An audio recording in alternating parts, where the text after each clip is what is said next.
但很显然，他们也知道，即便知晓了他们最终的道是什么，可是想要去领悟其中的真谛，也并非这般容易的事情。从他们领悟现在的大道之法，都是无比的艰难，而想要领悟他们的最终之道，恐怕会难上100倍、1000倍，甚至是万倍都有可能。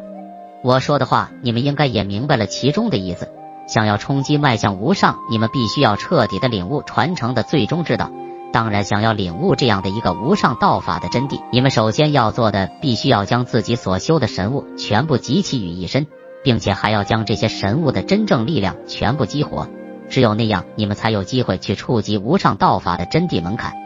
神皇尊上的这一席话，犹如是一道机缘路一般，给他们在今后的神之路上有着一定的最大作用。因为无上道法是远高于万千大道的存在，而在整个大宙之中，只有掌握领悟到了无上道法，方才能够有机会迈入无上之境的机会。不然，无法领悟万千大道中的是道法，都无法突破无上至古。大宙之中仅有5个无上道法，也就代表着5位无上，而整个大宙中也只能诞生5个无上，这就是大宙的秩序，谁也无法去打破这种秩序。一旦去打破，那么自身将会现出生命，被大宙秩序所吞噬消灭，甚至都无法轮回转世。这么说来，我们想要在日后突破无上之境，就必须领悟到无上道法，不然恐怕会永远止步在无上之下。萧炎、灵动、沐尘3人也明白了神皇尊上所说的这段话中的意思。本以为他们自己现在所领悟的完整大道之法就已足够，但现在却远远不够。言之一道祖符之道、原始之道，不过是自己修行的大道之法罢了。而想要成为无上，就必须领悟那5位无上的无上道法。换一个话说，这就是无上传承的真正意义。对，你们很聪明。其实我在当年见过那5位无上神，他们的气势和实力完全与我们不在一个层次上面。他们一眨眼一挥手就能够改变一方世界的法则，即便是造化规则之法，在其面前都是一道萤火罢了。讲到这里的时候，神皇尊上的眼中倒是露出了对那5位无上神的无比恭敬与敬意。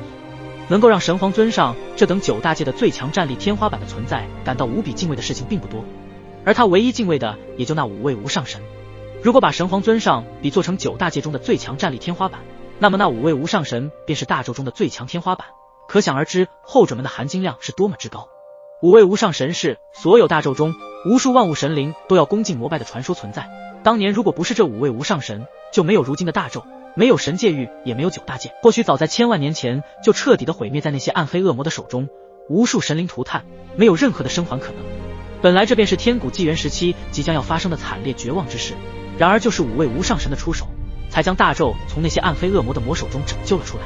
但至此之后，5位无上神就此消失在大宙中，之后就没有听到有关于无上的消息，直至到现在，无上传承者的出现又燃起了一道新的无上希望。在无上面前，造化也只是萤火，这就是造化与无上的差距吗？在了解到了造化与无上的巨大差距后，萧炎、灵动、沐尘3人对无上之境的力量脸上充满着无比坚定的色彩。既然他们都是无上的传承者，那么无上之路他们必须踏足。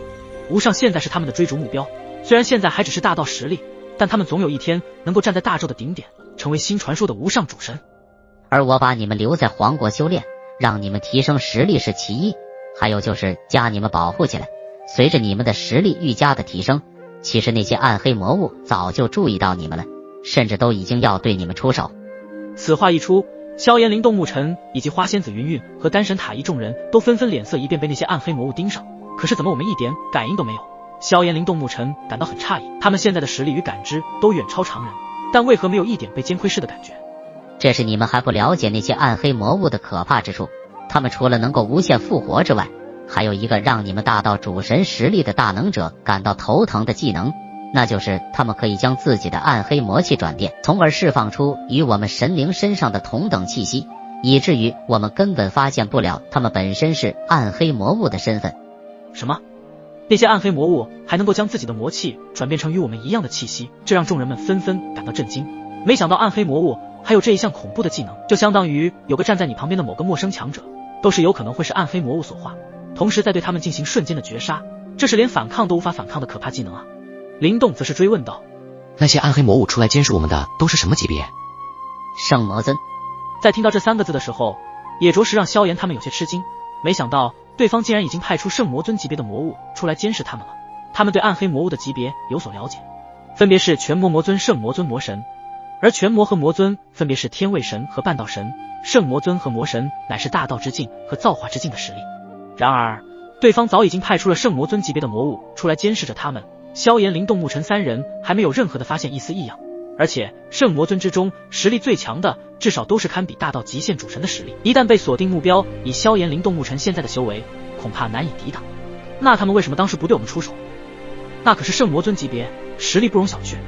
那是他们出来的监视你们的圣魔尊还只是大道初期和大道中期主神的实力，所以在见识到了你们的恐怖战斗力后，并没有出手，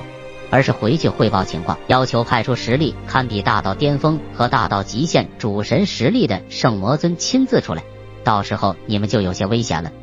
而到时候如此实力的圣魔尊在隐匿自身魔气的同时，会在最佳的时机下对你们进行绝杀的一击，即便你们身怀神物也来不及反击，将会瞬间被灭杀，即便是神魂也难逃一死。神皇尊上说的一点也没有错，来自大道巅峰和大道极限主神实力的圣魔尊全力一击的绝杀，萧炎、林动、沐尘他们肯定无法招架。这些暗黑魔物居然要让他们这些无上传承者当场彻底的陨落，真是恐怖的手段。当然，这个技能之针对与造化之下的神灵有用，而在造化主神面前，他们这个技能也就会起不到任何的作用。当年也就是那些暗黑魔物利用了无限复活和这个魔气转换的技能，击杀了我们大纣诸多大道主神的那些大能者。所以为了能够让你们在这10年间不受暗黑魔物的窥视中度过，为了让你们的实力修为也有所提升，我们皇国将会为你们打开玲珑道脉的大门，那里面是被我强行保留万千大道中的一部分大道之法在其中。只要你们的实力、天赋、领悟力够强大，不仅是你们3位无上传承者，就算是你们丹神塔众人和这位花仙子，都是可以让你们的大道修为再次提升。神皇尊上的目光在他们的身上一一扫过，这也是他的一个计划。毕竟对抗暗黑魔物，按照如今的大纣战力来说，已经远不如天古纪元时期，所以他必须要培养出如今大纣中的精英强者，特别是对无上传承者的潜力激发。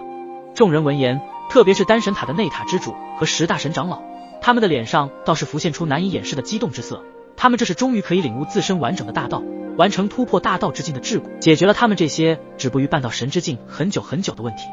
那就多谢神皇尊上了，我们也不会让您和3大君王失望。如果我们能够在这10年内突破大道桎梏，那么我们丹神塔的底蕴也将会提升一大截，到时候面对那些暗黑魔物时，也多了一份抗衡的大道力量。内塔之主等人的心中现在是对神皇尊上他们特别的感激，因为这样的一个资源和机缘是他们都很难遇见的。可现在与萧炎、林动、沐尘一同携手参加了神脉会，不仅在神脉会中竞拍到了自己想要的强大宝物，更是被特例的留在皇国，给予更多的资源让他们一起修炼。这份感激之情换作是谁都会铭记于心。哈哈，你们的天赋本就不弱，要不是大道沉寂，早已经突破大道桎梏，领悟出完整的大道道义。我相信你们一定会成功的。这样一来，10年之后，你们丹神塔的底蕴也会震撼整个诸神万界，使一位大道主神的诞生，足以让神州之地都抖上一抖。一道笑声在神皇尊上的喉咙间缓缓传出，他身为9大界的战力天花板，对于站在他们这边抵御暗黑魔物的神灵，他自然也是非常的高兴。在那场天古浩劫之后，大纣已经不再是曾经那个充满神威与无数主神横行的世界，那些曾高高在上的主神们几乎尽数陨落，只留下寥寥无几的幸存者。